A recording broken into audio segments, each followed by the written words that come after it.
Jose Padilla, an American citizen of Puerto Rican descent, claims he was tortured and drugged with LSD during War on Terror interrogation. Motion to dismiss for outrageous government conduct. Mr. Jose Padilla, through undersigned counsel, moves this court to dismiss the indictment based on outrageous government conduct and in support thereof states. Background: Mr. Padilla was arrested on May 8, 2002, in Chicago O=Hare International Airport, as he stepped off an airplane from Zurich, Switzerland. The arrest was purportedly authorized by a material witness warrant issued by the United States District Court for the Southern District of New York in connection with the grand jury investigation into the terrorist attacks of September 11, 2001. Mr. Padilla was transported to New York where he was held in custody. He was appointed counsel, and a motion was filed to vacate the material witness warrant. On June 9, 2002, President George W. Bush declared Mr. Padilla an enemy combatant and directed Secretary of Defense Donald H. Rumsfeld to take custody of Mr. Padilla from the Attorney General. Mr. Padilla was transferred to the Naval Consolidated 2. Brig at the Naval Weapons Station in Charleston, South Carolina, hereinafter a Naval Brig at, where he was denied all access to counsel. The government argued that Mr. Padilla should not be allowed to see a lawyer because he might pass illicit communications through his attorney. The government also asserted that allowing Mr. Padilla access to counsel or to learn that a court was hearing his case could provide him with the expectation that he would someday be released. Only after such time as Padilla has perceived that help is not on the way can the United States reasonably expect to obtain all possible intelligence information from Padilla. Why providing him access to counsel now? Why would break probably irreparably be the sense of dependency and trust that the interrogators are attempting to create. Declaration of Vice Admiral Lowell E. Jacoby, Director of the Defense Intelligence Agency, sworn to January 9, 2003, An effort to gain Mr. Padilla =S dependency and trust he was tortured for nearly the entire 3 years and 8 months of his unlawful detention. The torture took myriad forms, each designed to cause pain, anguish, depression and, ultimately, the loss of will to live. The base ingredient in Mr. Padilla =S torture was stark isolation for a substantial portion of his captivity. For nearly 2 years from June 9, 2002 until March 2, 2004, when the Department of Defense permitted Mr. Padilla to have contact with his lawyers, Mr. Padilla was in complete isolation. Even after he was permitted contact with counsel, his conditions of confinement remained essentially the same. He was kept in a unit comprising 16 individual cells, 8 on the upper level and 8 on the lower level, where Mr. Padilla =S cell was located. No other cells in the unit were occupied. His cell was electronically 3. monitored 24 hours a day, eliminating the need for a guard to patrol his unit. His only contact with another person was when a guard would deliver and retrieve trays of food and when the government desired to interrogate him. His isolation, furthermore, was aggravated by the efforts of his captors to maintain complete sensory deprivation. His tiny cell 9 feet by 7 feet had no view to the outside world. The door to his cell had a window, however, it was covered by a magnetic sticker, depriving Mr. Padilla of even a view into the hallway and adjacent common areas of his unit. He was not given a clock or a watch, and for most of the time of his captivity, he was unaware whether it was day or night, or what time of year or day it was. In addition to his extreme isolation, Mr. Padilla was also viciously deprived of sleep. This sleep deprivation was achieved in a variety of ways. For a substantial period of his captivity, Mr. Padilla =S cell contained only a steel bunk with no mattress. The pain and discomfort of sleeping on a cold, steel bunk made it impossible for him to sleep. Mr. Padilla was not given a mattress until the tail end of his captivity. Mr. Padilla =S captors did not solely rely on the inhumane conditions of his living arrangements to deprive him of regular sleep. A number of ruses were employed to keep Mr. Padilla from getting necessary sleep and rest. One of the tactics his captors employed was the creation of loud noises near and around his cell to interrupt any rest Mr. Padilla could manage on his steel bunk. As Mr. Padilla was attempting to sleep, the cell doors adjacent to his cell would be electronically opened, resulting in a loud clank, only to be immediately slammed shut.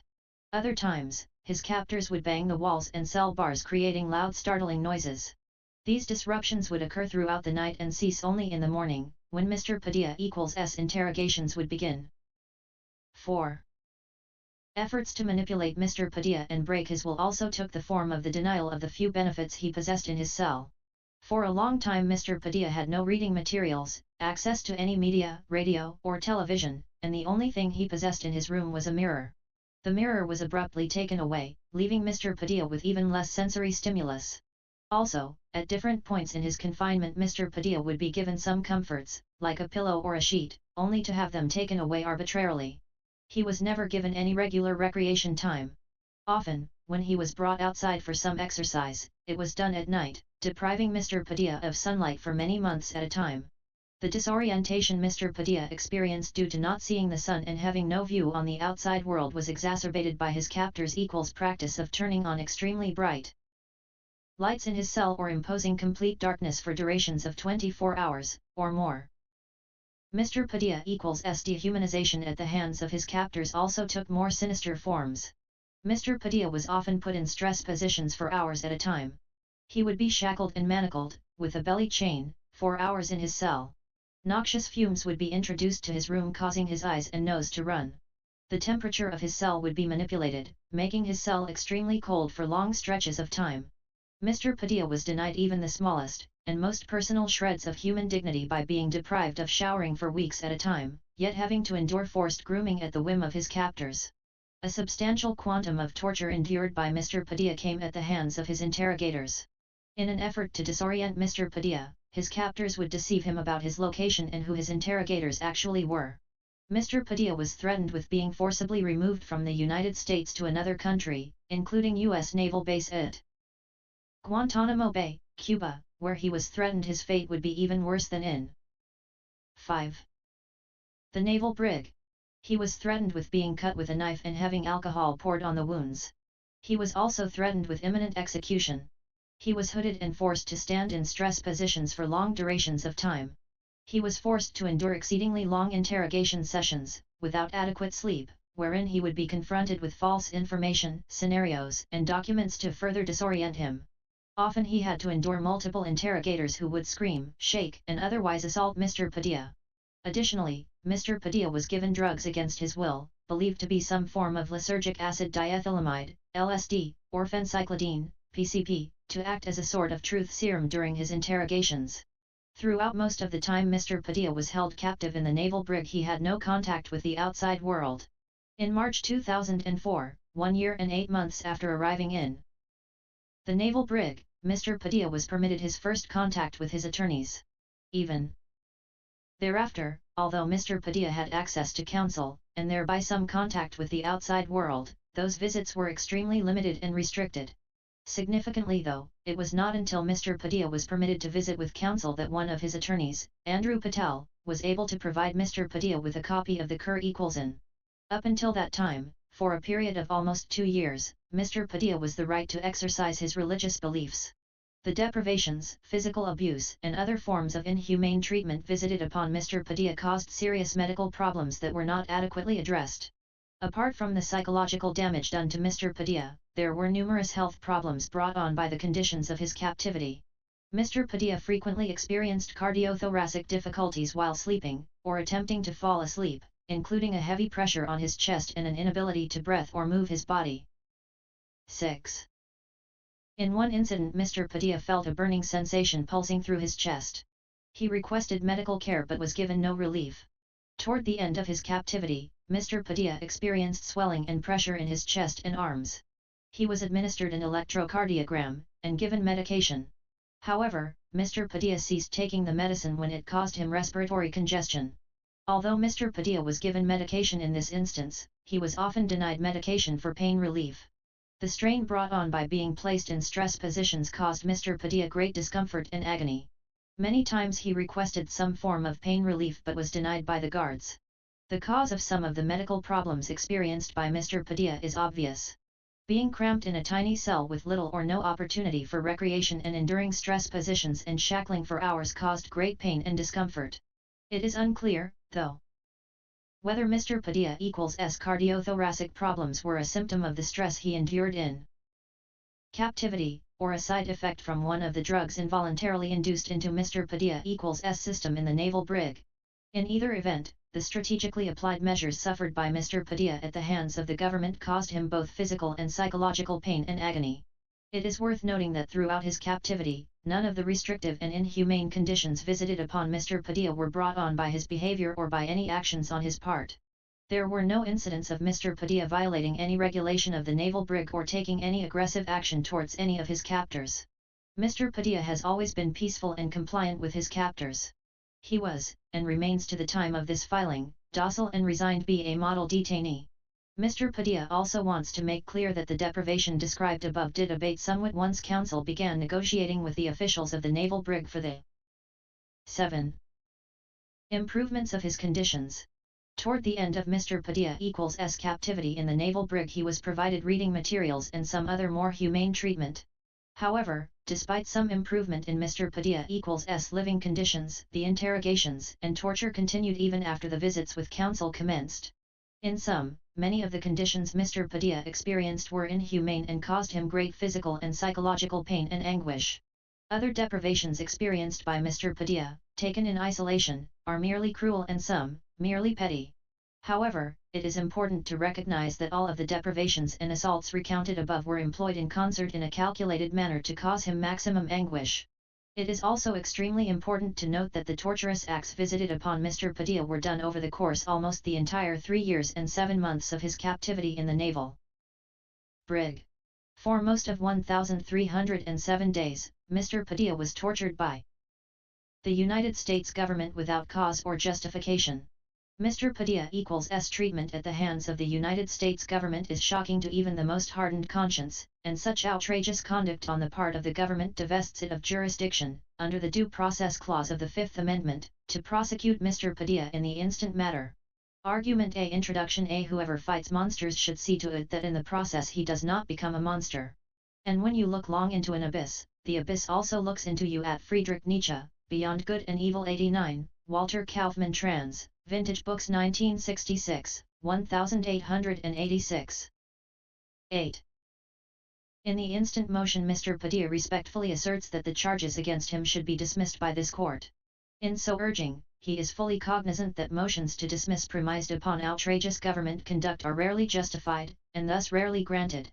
United States v. Pemberton, 853 F.2d 730, 735, 9th Sir 1988, per curiam.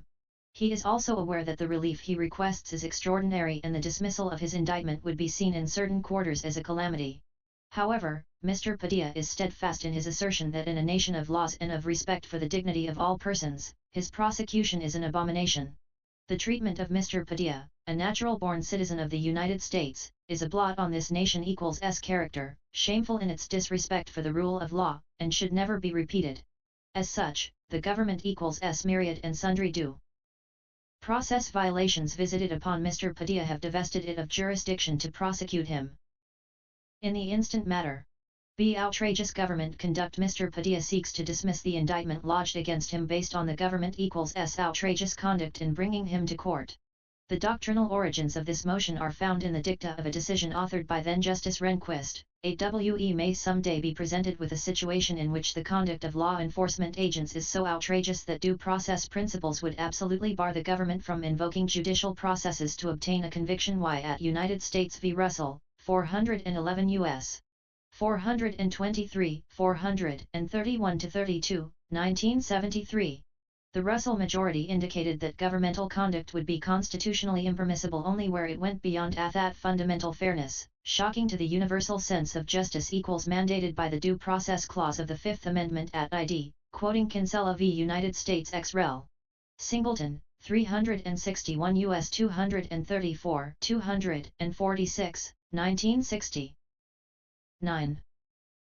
C. Shocks the conscience. A number of courts have read the Supreme Court's warning in Russell to confine the broad due process check on the conduct of law enforcement officers only to that small category of cases in which the police have been brutal, employing physical or psychological coercion against the defendant.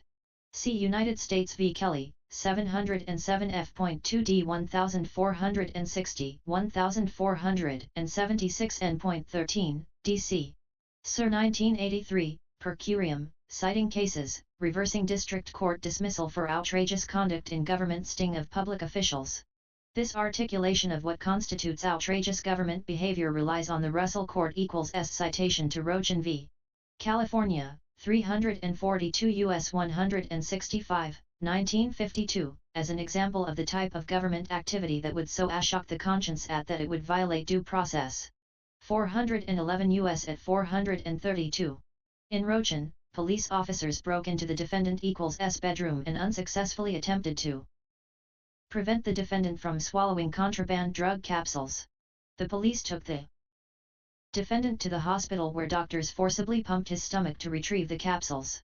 342 U.S. at 166. The Supreme Court held, we are compelled to conclude that the proceedings by which this conviction was obtained do more than offend some fastidious squeamishness or private sentimentalism about combating crime too energetically. This is conduct that shocks the conscience. Illegally breaking into the privacy of the petitioner, the struggle to open his mouth and remove what was there, the forcible extraction of his stomach equals S contents B as this course of proceeding by agents of government to obtain evidence is bound to offend even hardened sensibilities. They are methods too close to the rack and the screw to permit of constitutional differentiation. ID at 172.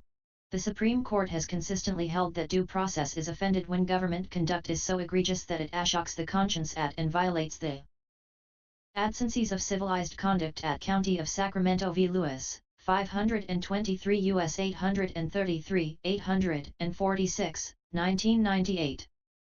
Quoting Rochin, 342 U.S. at 172-73. According to the Supreme Court, the due process 10. Guarantees of the Constitution were intended to prevent government officials from abusing their power, or employing it as an instrument of oppression at Collins v. Harker Heights, 503 U.S. 115, 126, 1992, quoting DeShaney v. Winnebago County Department of SOC Serves, 489 U.S. 189, 196, 1989, and Davidson v. Cannon, 474 U.S. 344, 348, 1986. The 11th Circuit recognized in United States v. Edenfield, 995 F.2d 197, 11th Sir 1993, that even in the investigative or pre-indictment stage of a case, government misconduct could violate that fundamental fairness, shocking to the universal sense of justice mandated by the Due Process Clause of the Fifth Amendment at ID at 200, quoting United States v. Tobias, 662 F.2d 381, 386-87, 5th Sir Unit B 1981, and Russell, 411 U.S. at 432. In order to completely bar prosecution, government misconduct must be outrageous at Edenfield, 995 F.2d at 200. In evaluating the outrageousness of government misconduct, a court must look at the totality of the circumstances, with no single factor controlling. See Tobias, 662 F.2d at 387. One example of outrageous government conduct meriting dismissal is found in United States v. Toscanino, 500 F.2d 267, 2d Sir 1974. In Toscanino, the defendant was wanted on a narcotics warrant out of the Eastern District of New York. ID at 268. The defendant was an Italian national living in Uruguay who had been abducted and forcibly brought to the United States to face prosecution. ID. The defendant maintained, both pre-trial and after his conviction, that the entire prosecution against him was void due to the fact that the United States illegally kidnapped him from his home in Uruguay and tortured him during his transport to the United States. ID at 269-70. The defendant equals S motions to vacate his conviction and dismiss the indictment were denied without a hearing, and those denials were the sole issue on appeal. ID at 271. The court remanded the case for an 11. Evidentiary hearing to determine whether the defendant equals S claims of forcible abduction and torture could be sustained. ID at 281. In resolving the dispute, the Toscanino court had to reconcile long-standing Supreme Court precedent holding that the manner in which a defendant is brought to the territory of the United States was immaterial, and could not offend due process. See Kerr v. Illinois, 119 U.S. 436, 444, 1866, Power of court to try defendant not impaired by the fact that he was forcibly abducted, Frisbee v. Collins, 342 U.S. 519, 522, 1952. Due process merely requires the defendant equals S presence at the time of conviction after being appraised of the charges and after a constitutionally valid trial. While acknowledging the continued validity of Kerr and Frisbee, the court in Toscanino held that intervening Supreme Court precedent had diluted their strict application. Toscanino, 500 F.2d at 874. The court found that Rican equals S holding, invalidating a state court conviction based on the brutal manner in which evidence had been extracted from the defendant, as well as the holding in Mapp v. Ohio, 367 U.S. 643, 1961, that the 14th Amendment equals S due process clause applied the protections of the 4th Amendment to defendants in state court proceedings, had eroded Kerr and Frisbee equals S disinterest in the conduct of law enforcement in bringing a prosecution. Toscanino, 500 F.2d 273-74. These developments led the court to conclude that a due process y now require a court to divest itself of jurisdiction over the person of a defendant where it has been acquired as the result of the government equals S deliberate, unnecessary and unreasonable invasion of the accused equals S constitutional rights at ID at 275. See also United States v. Orsini, 402 F. Sup. 1218, EDNY 1975. Holding that defendant had met his burden of offering credible evidence of gross government misconduct in his seizure. 12.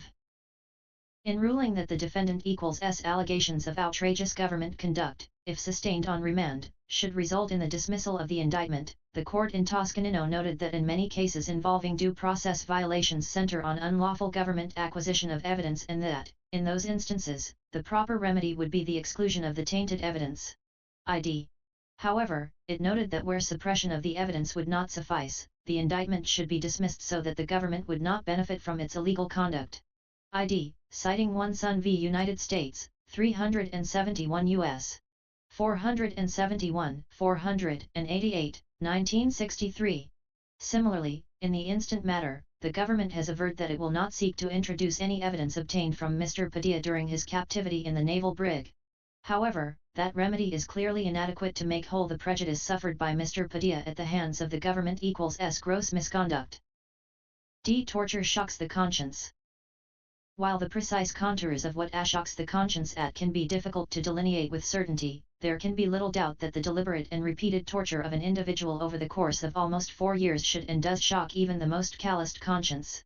And no one doubts that under Supreme Court precedent, interrogation by torture like that alleged by appellant shocks the conscience at Harbury v. Deutsch, 233 F.3d 596, 602, D.C. Sir 2000, citing Rican, 342 U.S. at 172, see also Palco v. Connecticut, 302 U.S. 319, 326, 1937, overruled on other grounds by Benton v. Maryland, 395 U.S. 784, 1969, noting that the Due Process Clause must at least achieve protection against torture, physical or mental Numerous cases illustrate the foregone conclusion that torture is precisely the sort of outrageous conduct that shocks the conscience. See United States v. Havens, 446 U.S. 620, 633, 1980, Brennan, J. Dissenting, equating torture with conscience-shocking behavior. I still hope that the court would not be prepared to 13. Acquiesce in torture or other police conduct that shocks the conscience equals even if it demonstrably advanced the fact-finding process at cf. United States v. Mitchell, 957 F.2d 465, 470 and 6, 7th Sir 1992, Court equals S conscience not shocked because of the conduct of the government clearly not comparable to official acts of torture, brutality or similar outrageous conduct present in cases where conduct was found to shock the conscience at United States v. Chin, 934 F.2d 393, 399, 2 DCIR. 1991, sort of harm present in case can hardly be said to shock the conscience as would physical coercion or torture.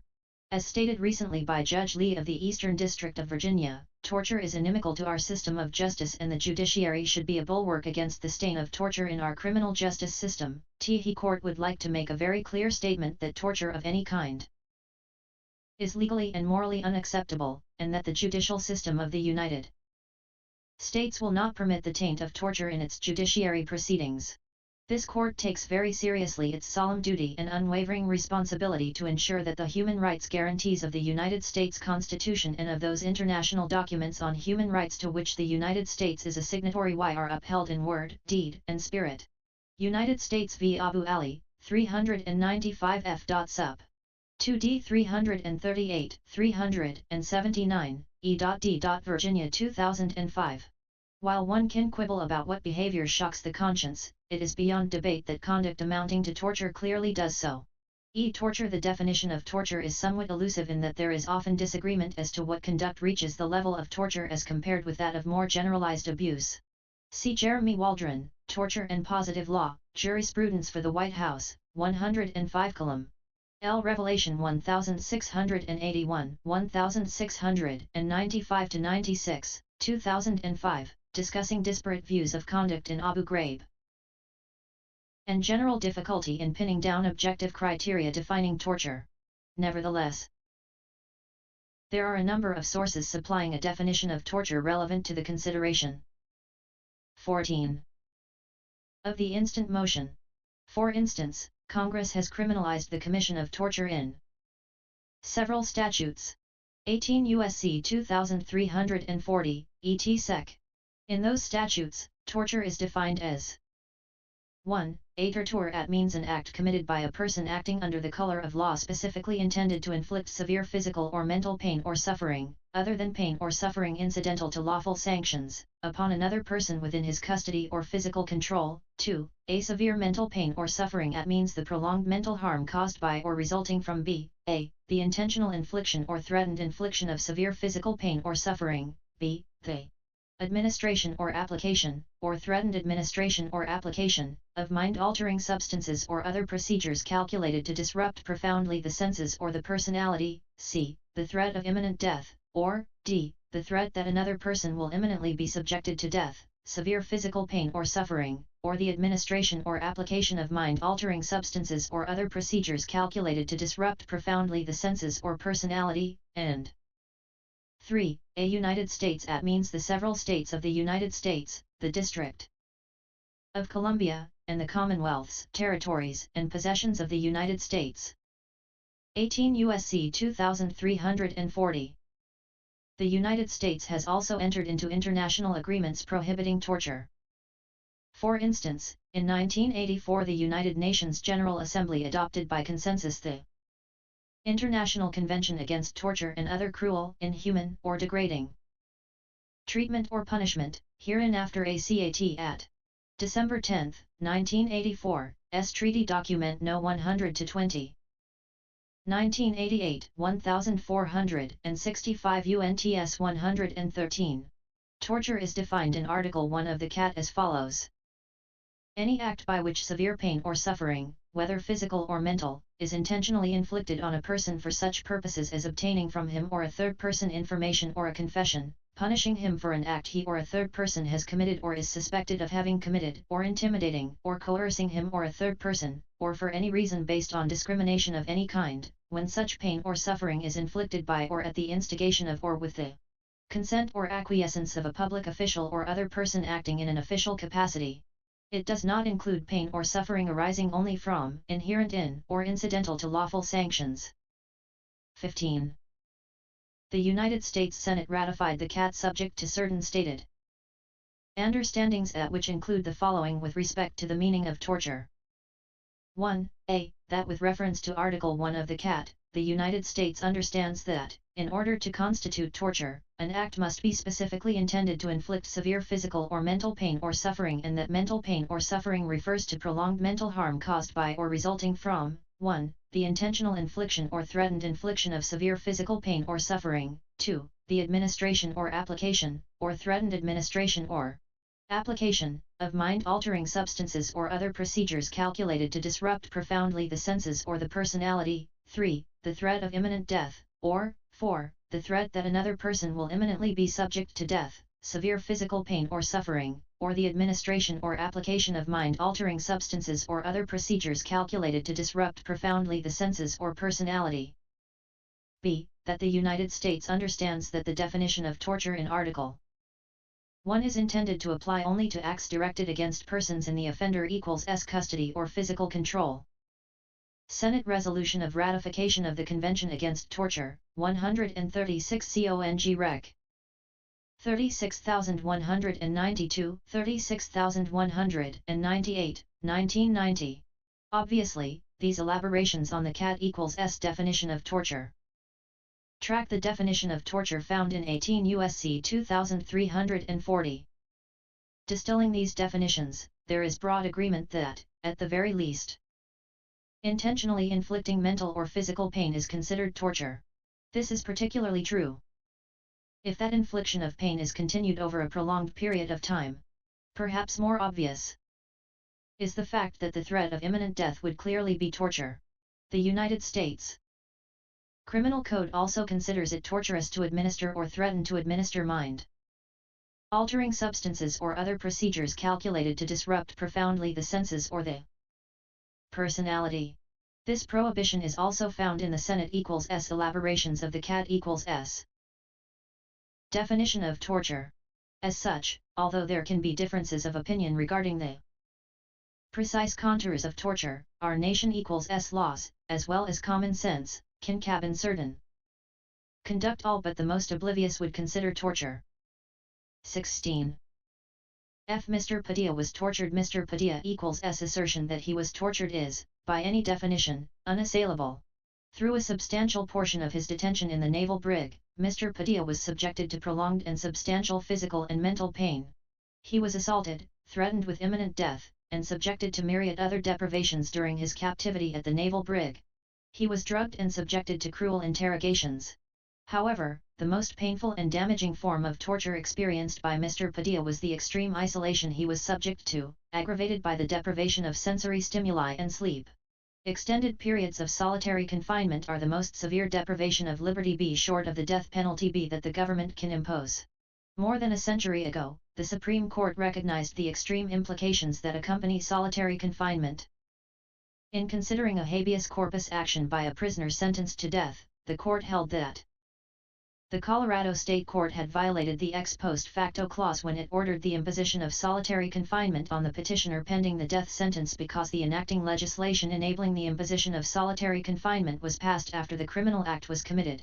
In doing so, the court noted that solitary confinement had a checkered history in the United States, and that it had fallen out of favor in the mid-1800s due to the finding that a considerable number of the prisoners fell, after even a short confinement, into a semi-fatuous condition, from which it was next to impossible to arouse them, and others became violently insane, others still, committed suicide, while those who stood the ordeal better were not generally reformed, and in most cases did not recover sufficient mental activity to be of any subsequent service to the community.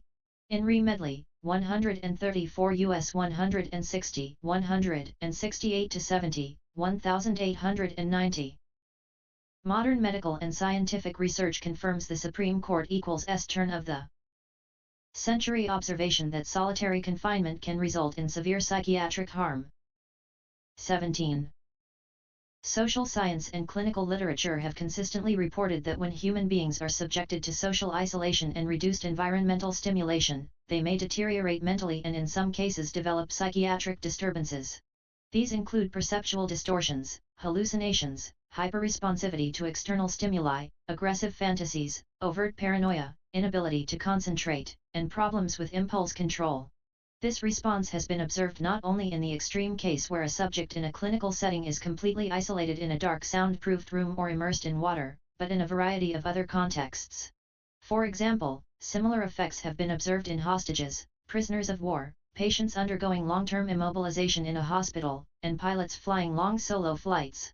While acute symptoms tend to subside after normal stimulation or conditions are returned, some people may sustain long-term effects. Why there is also an ample and growing body of evidence that this phenomenon may occur among persons in solitary or segregated confinement. B. Persons who are, by definition, subject to a significant degree of social isolation and reduced environmental stimulation. Madrid v. Gomez, 889 F. Sup. 1146, 1230-1231, ND Cal 1995, citing Stuart Gratian. MD, Psychopathological Effects of Solitary Confinement, 140 AMJ Psychiatry 1450. 1983, the effects of solitary confinement are exacerbated when combined with the deprivation of sensory stimuli and other aggravating factors. Dr. Donald O. Hebb of McGill University conducted some of the pioneering studies on the effects of isolation. Dr. Hebb focused on the effects of isolation and sensory deprivation upon human beings and found that such isolation, in combination with sleep deprivation and self-induced fatigue, through stress positions, etc., formed a new torture paradigm, producing what was termed a disordered brain syndrome at. The experiments of Hebb and others who have concerned themselves with asensory deprivation have consisted of putting men into situations where they received no patterned input from their eyes and ears, and as little patterned input as possible from their skin receptors. The subjects were deprived of opportunity for purposeful activity. All of their bodily needs were taken care of: food, fluids, rest, etc. Yet after a few hours the mental capacities of the participants began to go awry. 18. Lawrence E. Hinkle, Jr., The Physiological State of the Interrogation Subject as it Affects Brain Function in the Manipulation of Human Behavior 28-29, Albert D. Biederman and Herbert Zimmer eds. 1961. The Supreme Court recognized the deleterious effects of isolation well over a century ago. That wisdom has only been further bolstered by the study and experimentation of modern psychiatry. Even for brief durations, subjects exposed to extreme isolation suffer great mental pain. That pain is logically augmented when combined with severe deprivation of sleep and sensory stimuli. Given what is known about the effects of these methods of torture, it is unimaginable what pain Mr. Pidilla experienced when he was exposed to these methods, and more, for 1,307 days. The quantum of pain experienced by Mr. Pidilla through isolation, sleep deprivation, and lack of sensory stimuli exceeds any definition of torture, and hence, should shock the conscience of all decent society. However, the government's treatment of Mr. Pidilla also included the forced administration of drugs designed to alter his mind and disrupt his senses and personality. The prohibition against the administration of mind-altering substances in our laws recognizes that such actions are an attack on an individual's bodily integrity and are indistinguishable from the stomach pumping that so shocked the Supreme Court's conscience some 50-odd years ago in Rochin. See generally Linda M. Keller, Is Truth Serum Torture? 20 AMU int equals LL Revelation 521, 2005, asserting that involuntary administration of substance designed to induce confession is a violation of national and international prohibitions against torture. The involuntary administration of mind-altering substances to Mr. Pidilla is not only torture, but smacks of the sort of experimentation that 19. One would associate with the workings of a concentration camp. See Robert J. Lifton, The Nazi Doctors 269-302, 2d ed. 2000. Conclusion. In closing, the following words of dissent have often been repeated in the recognition that we, as a nation, ignore the government's violation of law at our peril. Decency, security, and liberty alike demand that government officials shall be subjected to the same rules of conduct that are commands to the citizen. In a government of laws, existence of the government will be imperiled if it fails to observe the law scrupulously. Our government is the potent, the omnipresent teacher. For good or for ill, it teaches the whole people by its example. Crime is contagious. If the government becomes a lawbreaker, it breeds contempt for law, it invites every man to become a law unto himself, it invites anarchy.